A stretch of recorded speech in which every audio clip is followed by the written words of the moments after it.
Hello students, good morning. अपना जो chapter चल रहा था अध्याय 6 पुष्पी पादपों का शरीर।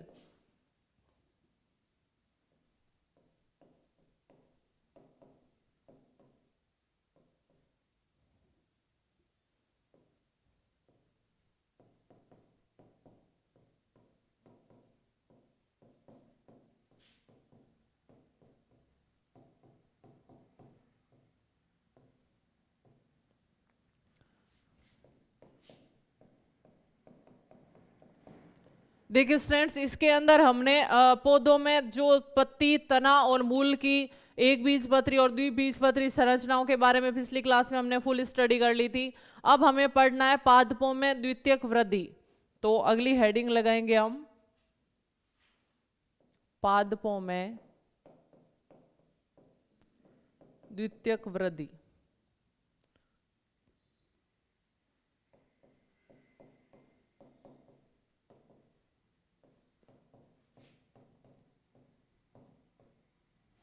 तो पादपों में द्वितीयक वृद्धि किससे बोला जाता है? पादपों की मोटाई में वृद्धि होने को क्या बोला जाता है? पादपों में द्वितीयक वृद्धि।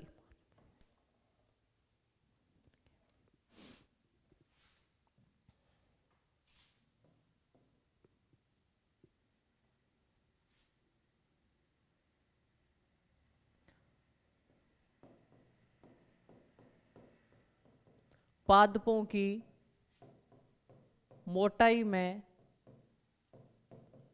वृद्धि होना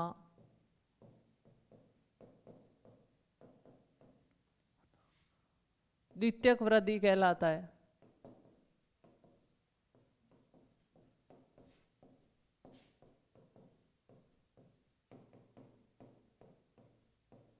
और कुछ ऐसी कैम्बियम बनती है, मैंने आपको पहले भी डिस्कस किया था द्विबीजपत्री तने में, मूल में, कि जाइलम और फ्लोएम के बीच में एक पट्टी जैसी संरचना बन जाती है जिसे कैम्बियम बोला जाता है।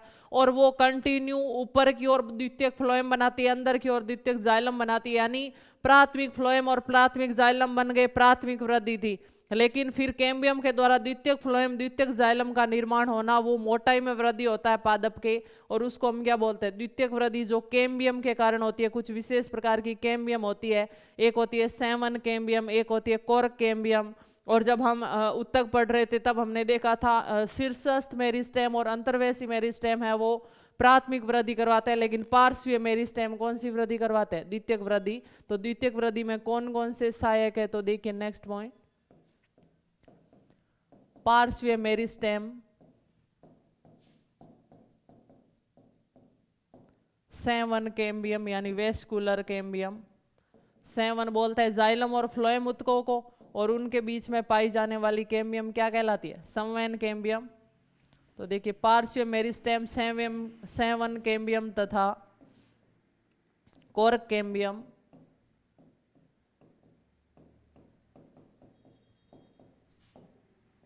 द्वितीयक वृद्धि करवाने में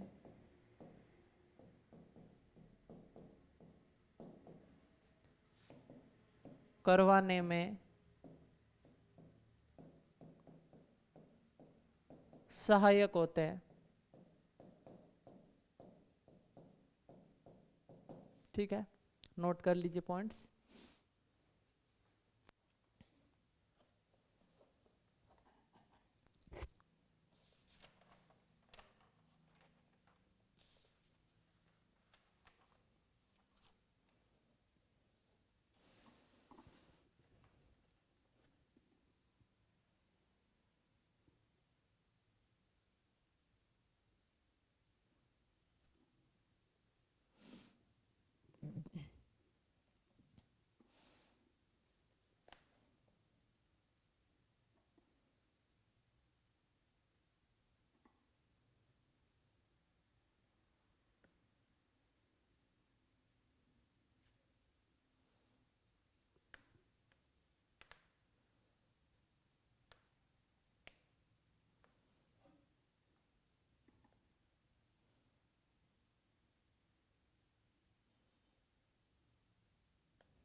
तो स्टूडेंट्स जो ये तीन प्रकार के कैम्बियम, दो प्रकार के मुख्यतः कैम्बियम, कोरक कैम्बियम और आपके संवहन कैम्बियम, इनमें से जो तीन एग्जाम्पल है, पार्श्व मेरिस्टेम को हमने पढ़ लिया था जब हम ऊतक पढ़ रहे थे, सरल स्थायी ऊतक, और उस टाइम हमने देखा था शीर्षस्थ मेरिस्टेम, अंतर्वेशी मेरिस्टेम और पार्श्व मेरिस्टेम।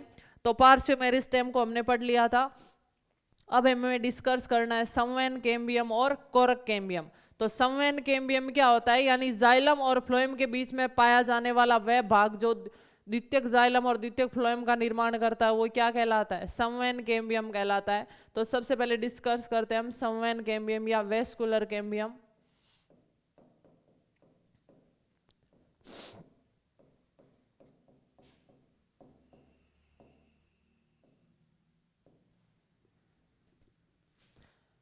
देखिए जैसे ये पादप का भाग है, काट है, इसके अंदर सबसे ये मैंने संवहन उत्तक तंत्र का भाग बनाया, यानी पूरा काट पूरा है, जिसके बाद यहाँ भरण उत्तक तंत्र है, फिर बाह्य त्वचा, उसको अभी हमें नहीं देखना है, हमें सिर्फ अगर कैम्बियम डिस्कस करना है तो हम अभी सिर्फ संवहन उत्तक का डायग्राम बनाएंगे। तो संवहन उत्तक किससे मिलकर बना होता है, जाइलम और फ्लोएम। तो देखिए ये इस प्रकार व्यवस्थित रहते हैं।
देखिए स्टूडेंट्स, ये जो बाहर की तरफ है ये क्या है, फ्लोएम,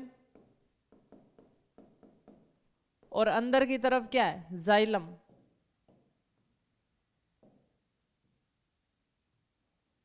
ये है जाइलम।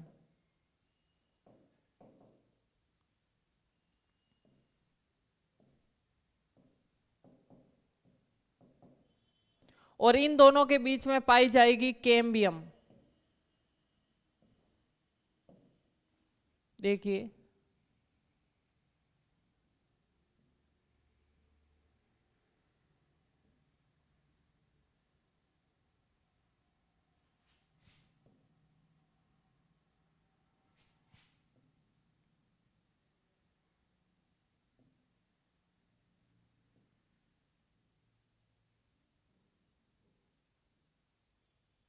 ये क्या है, कैम्बियम।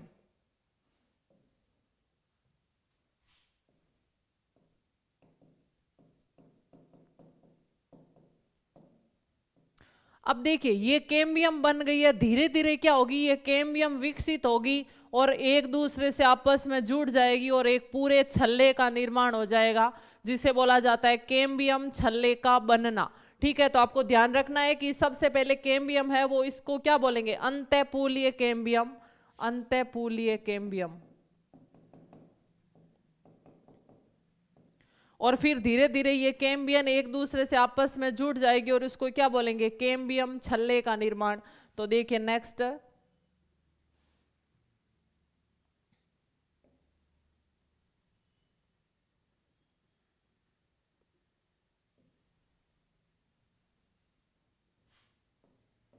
यानी कैम्बियम छल्ले का बनना।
तो देखिए स्टूडेंट्स, ये कैम्बियम छल्ला बना कि नहीं बना, कैम्बियम छल्ले का निर्माण।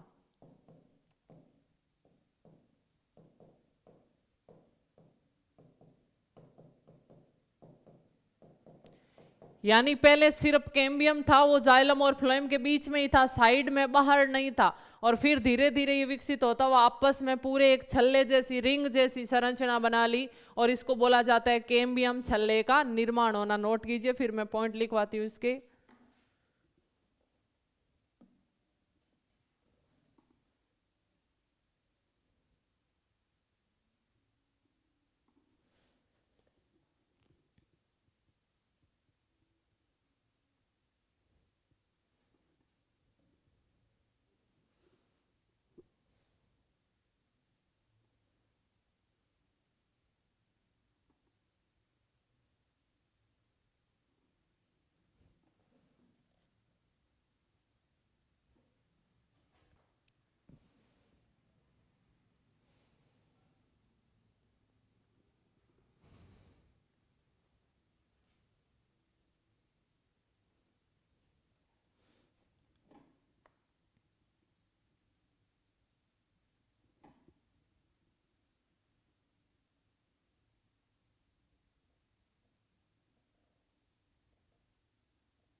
तो देखिए स्टूडेंट इसके पॉइंट नोट करते हैं।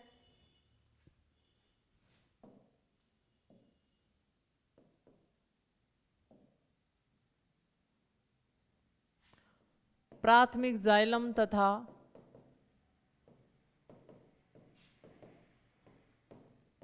प्राथमिक फ्लोएम के मध्य स्थित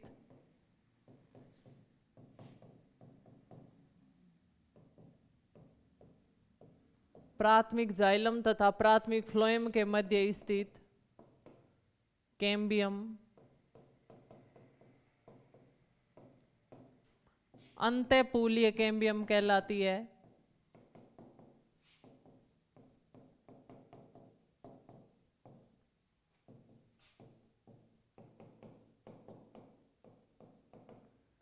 नेक्स्ट पॉइंट देखिए स्टूडेंट्स, जहां पर बीच में पहले यहां पर कोई कैम्बियम उपस्थित नहीं था, कोई भाग नहीं था, तो यहां से क्या निकलती है, कुछ किरणें निकलती है और उनको क्या बोला जाता है, मज्जा किरणें बोला जाता है।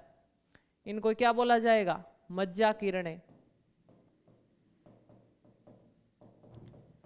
फिर ये मज्जा किरणें क्या होगी, विभजोतक हो जाएगी, यानी इनकी कोशिकाएं विभाजन करने लगेगी और ये क्या कर देगी, इस छल्ले का निर्माण कर देगी। ठीक है, तो ध्यान रखना कैम्बियम छल्ले का निर्माण करने में किन कोशिकाओं में विभाजन होता है, मज्जा किरणों की कोशिकाएं हैं वो विभजोतकी हो जाती है, यानी उनमें विभाजन की क्षमता हो जाती है और वो कैम्बियम छल्ले का निर्माण कर लेती है। तो देखिए मज्जा किरणों की कोशिकाएं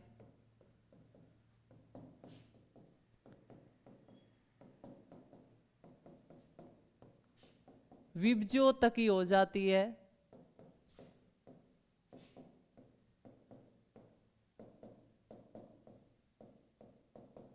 तथा अंतरापूलीय कैम्बियम का निर्माण कर लेती है, यानी आपस में पूरा जुड़ जाना। दो जाइलम और फ्लोएम के बीच में जो कैम्बियम होता है उसे क्या बोलेंगे, अंतरापूलीय कैम्बियम, और एक ही जाइलम और फ्लोएम के बीच में उपस्थित अंतःपूलीय कैम्बियम तथा अंतरापूलीय कैम्बियम का निर्माण हो जाता है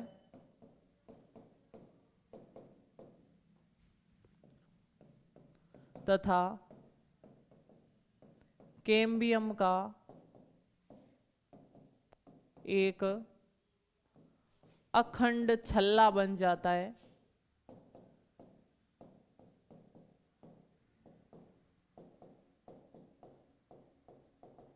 ठीक है, जिसे कैम्बियम छल्ला कहते हैं।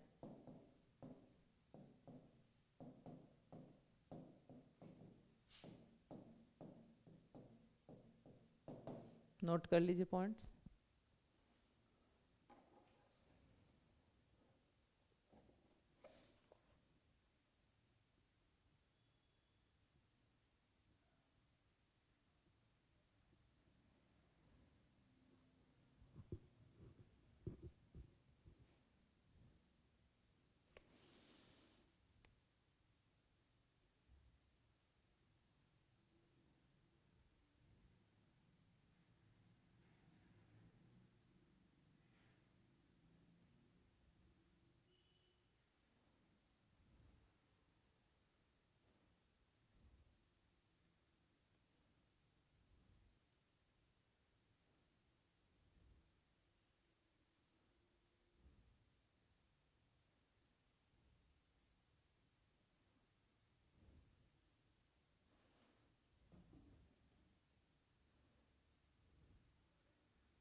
तो देखिए स्टूडेंट्स, अब हम देखते हैं कि जो ये कैम्बियम छल्ला बना है ये किस प्रकार क्रिया करेगा। ये क्या करेगा, धीरे धीरे क्रिया करेगा।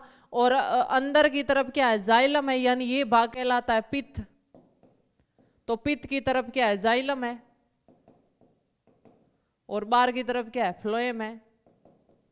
तो ये जो कैम्बियम है वो अंदर की तरफ यानी पित्त की तरफ द्वितीयक जाइलम का निर्माण करेगा, और बाहर की तरफ यानी परिधि की तरफ द्वितीयक फ्लोएम का निर्माण करेगा। प्राथमिक फ्लोएम बना हुआ है तो ये बाहर की तरफ द्वितीयक फ्लोएम बनाकर भेजेगा और अंदर की तरफ द्वितीयक जाइलम बनाकर भेजेगा।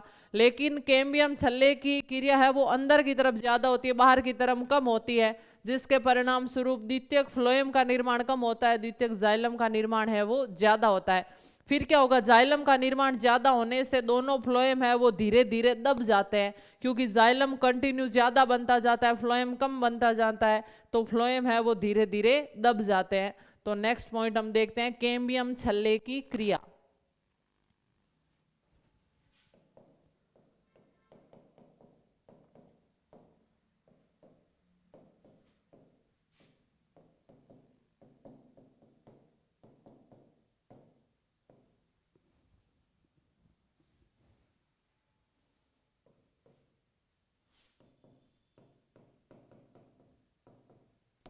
कैम्बियम छल्ला पित्त की ओर द्वितीयक जाइलम का निर्माण करता है,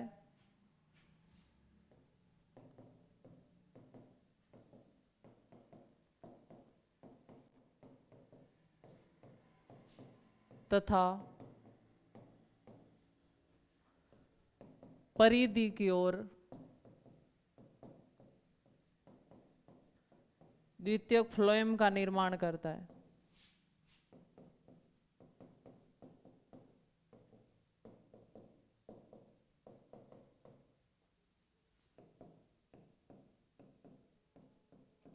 नेक्स्ट पॉइंट, कैम्बियम छल्ले की क्रियाशीलता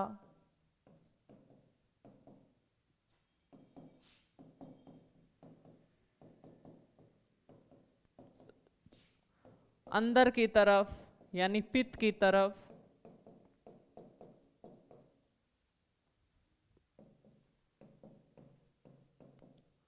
ज्यादा होती है,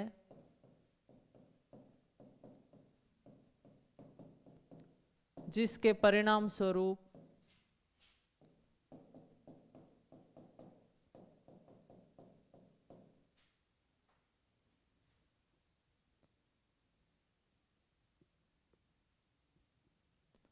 द्वितीयक जाइलम का निर्माण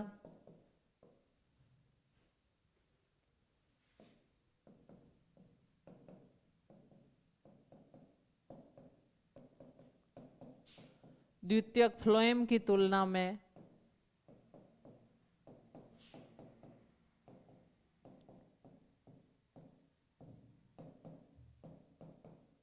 ज्यादा होता है।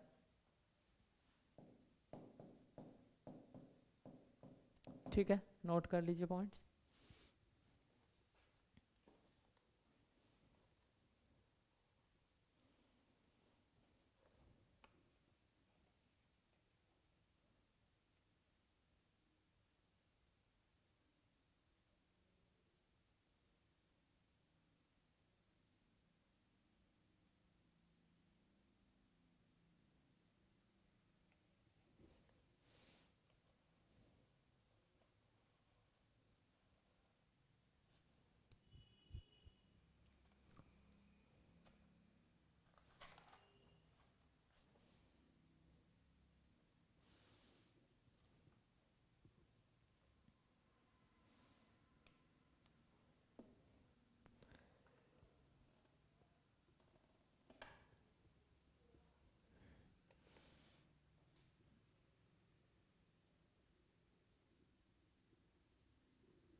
फिर हम वो पॉइंट नोट करते हैं कि ज्यादा जाइलम बन जाता है, इसके कारण प्राथमिक और द्वितीयक फ्लोएम है वो धीरे धीरे दब जाते हैं।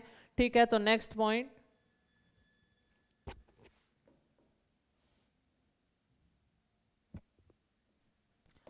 जाइलम की मात्रा ज्यादा तथा अखंड रूप से बनने के कारण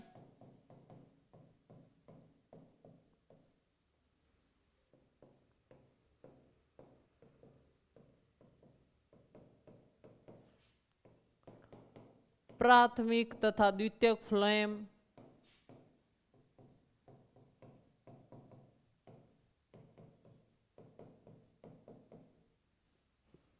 धीरे धीरे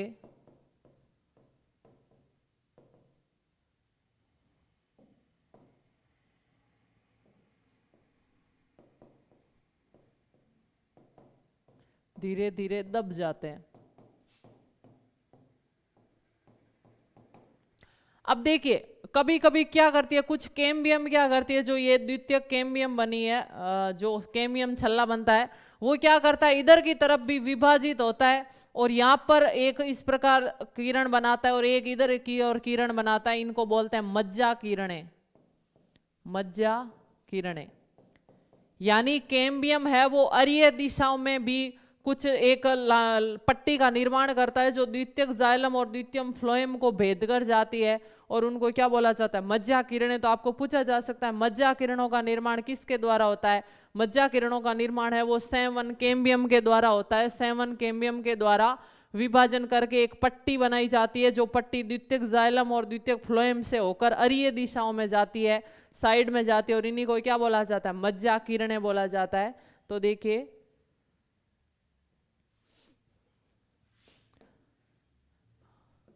संवहन कैम्बियम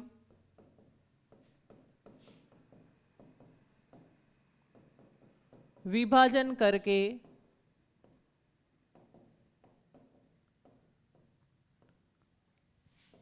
कोशिकाओं की एक पट्टी बनाता है,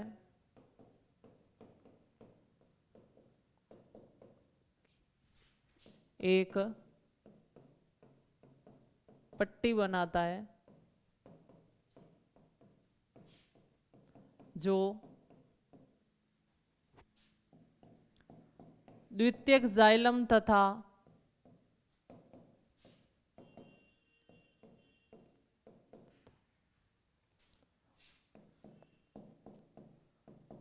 द्वितीयक फ्लोएम को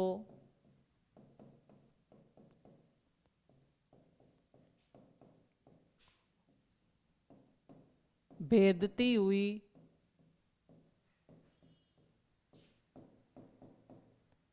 अरीय दिशाओं में जाती है,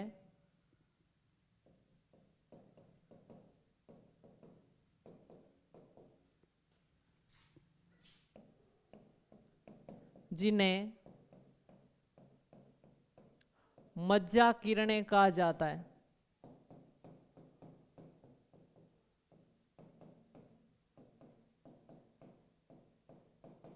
नोट कर लीजिए।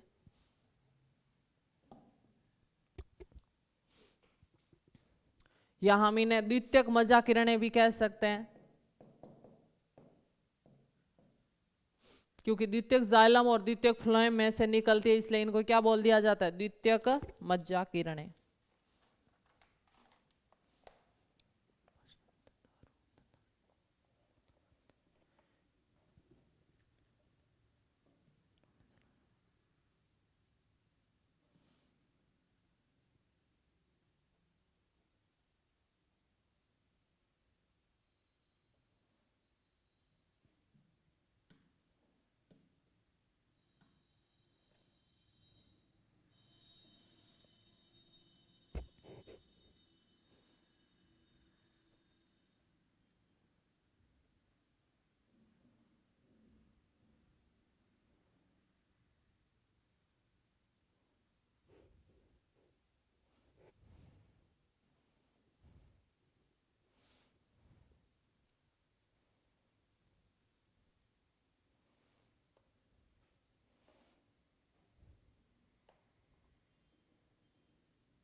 तो देखिए स्टूडेंट्स, ये द्वितीयक वृद्धि के बारे में हमें देखा। अब इससे रिलेटेड एक पॉइंट आता है बसंत दारू और शरद दारू।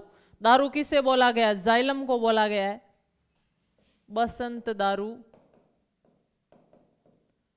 तथा शरद दारू।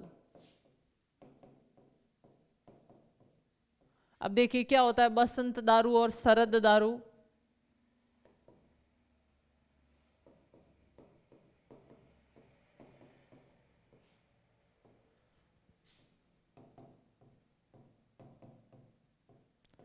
तो देखिए जो संवन बंडल है, जो आपके कैम्बियम है, उसकी क्रियाशीलता हर मौसम में समान नहीं रहती है। अलग अलग मौसम के अनुसार इसकी क्रियाशीलता है वो चेंज होती रहती है। तो जब बसंत ऋतु आती है तो कैम्बियम की क्रियाशीलता बहुत ज्यादा बढ़ जाती है। और आपको पता है कि कैम्बियम की क्रियाशीलता से ही ज्यादा क्या बनता है? जाइलम बनता है। और जाइलम को अंतःकाष्ठ बोलते हैं या इसको दारू भी बोला जाता है। तो बसंत के मौसम में जब कैम्बियम ज्यादा सक्रिय हो जाएगा तो ज्यादा क्या होगा? दारू का कास्ट का जो जाइलम का है वो निर्माण हो जाएगा और इसलिए उसको क्या बोला जाता है? बसंत दारू बोला जाता है। ठीक है।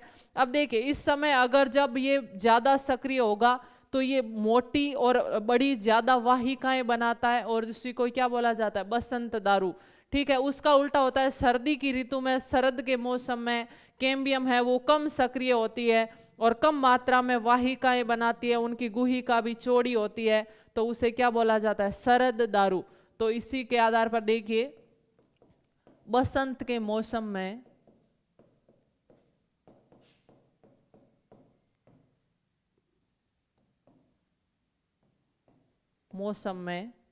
कैम्बियम ज्यादा सक्रिय होता है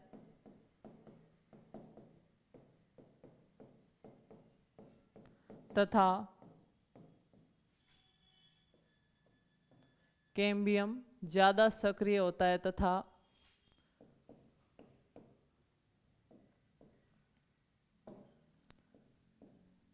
ज्यादा संख्या में वाहिकाएं बनाता है।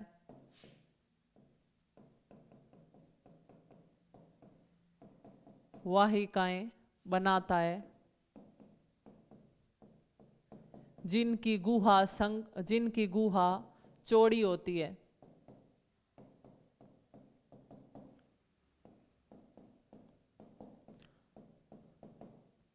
देखिए स्टूडेंट्स, वाहिका किसका तत्व होता है? मैंने आपको बताया था जब हम जाइलम और फ्लोएम के बारे में पढ़ रहे थे तो मैंने बताया था जाइलम के 4 तत्व होते हैं, वाहिका, वाइनिका, जाइलम पेरेनकाइमा और जाइलम तंतु। तो मुख्यतः जाइलम का काम क्या होता है? जल और खनिज लवणों का परिवहन करना। और मुख्य रूप से ये काम किसके द्वारा किया जाता है? वाहिका के द्वारा, क्योंकि ये पाइप के जैसी संरचना होती है। तो जब कैम्बियम ज्यादा सक्रिय होगा मतलब जाइलम ज्यादा बनेगा और जाइलम ज्यादा बनेगा तो वाहिकाएं क्या बनेगी? ज्यादा बनेगी और इसकी मोटाई भी ज्यादा होगी, मतलब इसकी आंतरिक गुहा भी चौड़ी होगी। आंतरिक गुहा चौड़ी मतलब ज्यादा उसमें से जल और पानी जाएगा। एक तो पाइप होता है, संकरा होता है, एक चौड़ा होता है, तो ज्यादा पानी का परिवहन कौन कर सकता है? चौड़े वाला कर सकता है। तो वाहिकाएं संख्या में भी ज्यादा होगी और गुहा भी क्या होगी? चौड़ी होगी। यानी बसंत दारू है, यानी कैम्बियम बहुत ज्यादा सक्रिय है, ज्यादा जाइलम बना रहा है। ठीक है, कैम्बियम ज्यादा सक्रिय है। अब देखिए नेक्स्ट पॉइंट, जो बसंत दारू होती है वो हल्की तथा कम घनत्व वाली होती है।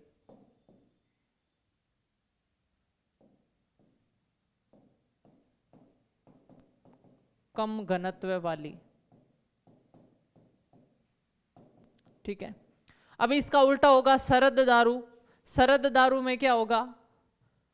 शरद ऋतु के अंदर सर्दी के मौसम में जो कैम्बियम होता है वो क्या करता है? कम सक्रिय होता है और कम सक्रिय होगा तो वो जाइलम का निर्माण भी क्या होगा? कम करेगा और कम करने से क्या होगा? वाहिकाएं कम बनेगी और वाहिकाएं कैसी होगी? संकरी प्रकार की होगी। ठीक है।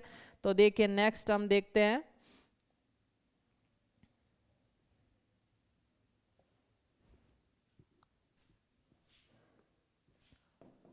सर्दियों के मौसम में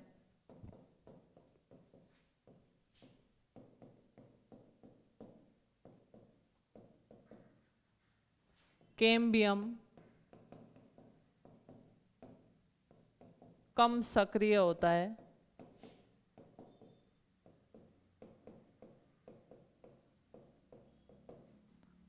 तथा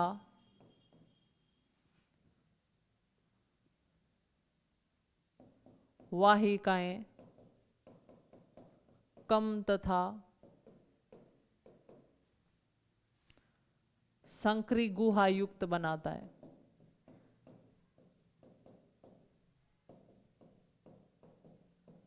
और इसी को क्या बोला जाता है? सरद दारू। और सरद दारू कैसा होता है? सरद दारू गहरे रंग का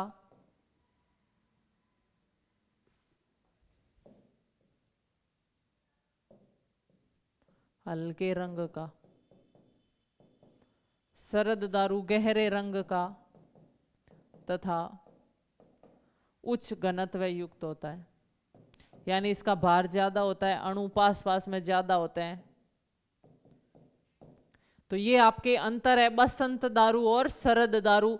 बसंत दारू बसंत के मौसम में होगा, शरद दारू सर्दियों के मौसम होगा। बसंत दारू में कैम्बियम ज्यादा सक्रिय होता है, ज्यादा जाइलम बनाता है, जबकि शरद दारू में कैम्बियम कम सक्रिय होता है, कम जाइलम बनाता है। यानी इसमें वाहिकाएं ज्यादा बनेगी, चौड़ी गुहा युक्त होगी, इसमें वाहिकाएं कम बनेगी और संकरी गुहा युक्त होगी। बसंत दारू है वो हल्के रंग का कम घनत्व युक्त होता है, जबकि शरद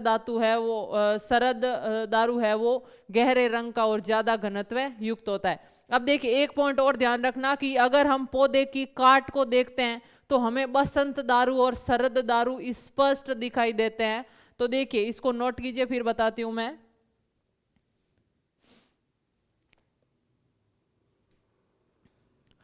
तो इसको नोट कर लीजिए स्टूडेंट, जो बसंत दारू और शरद दारू की वलय दिखाई देती है वो किस प्रकार दिखाई देती है और उनसे किस प्रकार पौधे की आयु का निर्धारण किया जा सकता है वो डिस्कस करेंगे हम नेक्स्ट क्लास के अंदर। तो मिलते हैं नेक्स्ट क्लास में, तब तक के लिए थैंक यू सो मच।